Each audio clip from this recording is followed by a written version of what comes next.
public, but non-medical marijuana patients thinking it's a little bit different for me. I'm going to actually have your attention, and I feel like you're going to see my mistakes, so I've actually written something, and fully prepared, so keep in mind I'm actually going to read what I wrote. It should only take 5 minutes-ish, so I hope that's okay. It's the teleprompter for us. You know what I mean? Right, if that's okay, if you don't mind.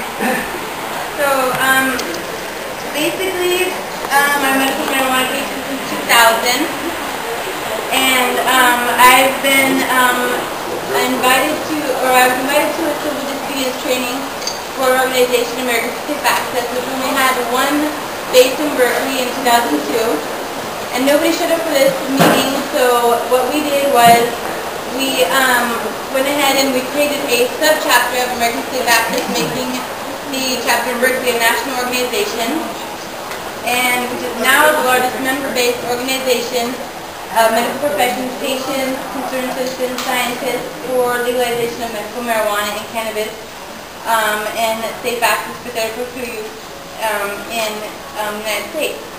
And my activism started when I was a child. My grandfather was in the Navy, and my uncle was one of the largest corporate attorneys in Las Vegas. Now he's a judge, and they always used to tell me, Amanda, if you want anything in life, you just have to ask for it. And when you ask for it, you have to say it properly. And so, when I was about 19, I was in a horrible car accident. I was already recreationally using cannabis. So I thought, being prescribed tons and tons of pharmaceuticals, offered surgeries, and I told him, you know what, that is not what I want to do.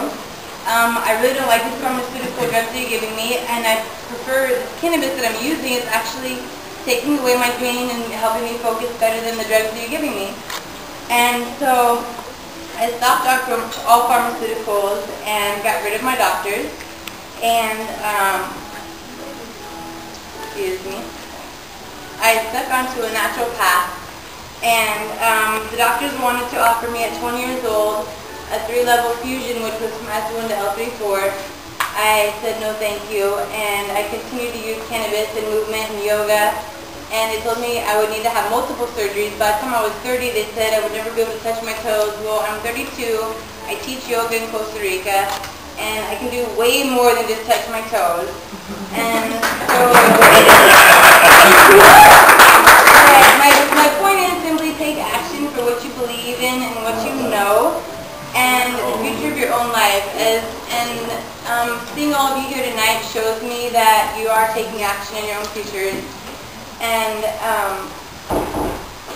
we're not here tonight because the government told us to be. We're here because we have personal freedom to do as we choose. And basically, even though I've personally seen throughout time federal judges turn to juries after their trials and the whole entire 9 months of interrogations, turn to the jury and say everything you've heard does not matter.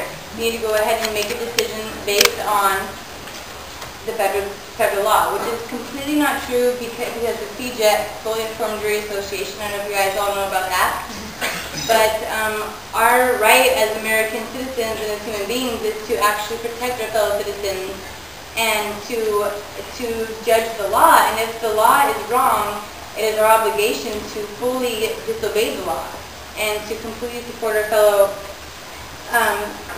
citizens. And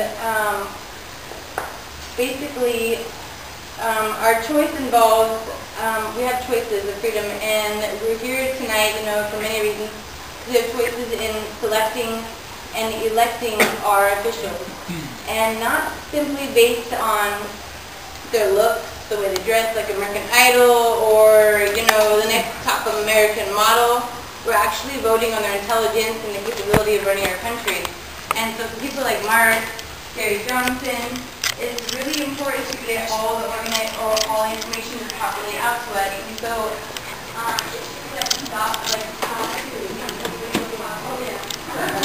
so Christina Tobin, she runs freeandequal.org, and I worked with her in 2010 on Stop Talk 2, which we did not stop in California, but it's now spreading. It's now here on the ballot in Arizona.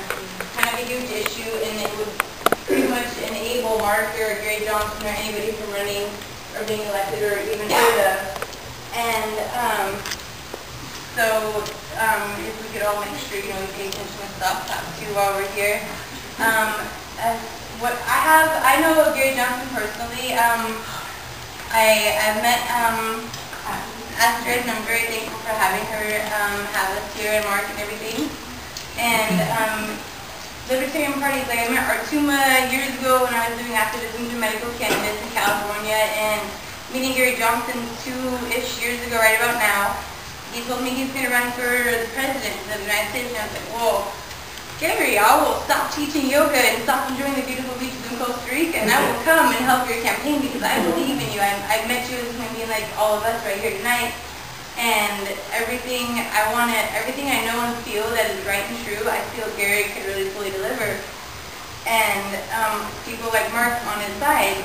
And basically, the main thing that I really would like to say is that some words from Thomas Jefferson, that if, like I said earlier, if the law is unjust, it is not only our right to disobey it, but it is our obligation to do so. And change will really only be made by breaking of bread and the dollar. I could elaborate on that sentence of life, but in prisons of ours. Arizona was one of the last cognate states to join the Union, and that means a lot. Like, we're all here as revolutionaries, we're all here to make a difference and make a change, and Mark is really looking forward to creating different radio ads and promoting and producing a great future for Arizona, and so any contributions and help that we all could provide would be amazing. Yay!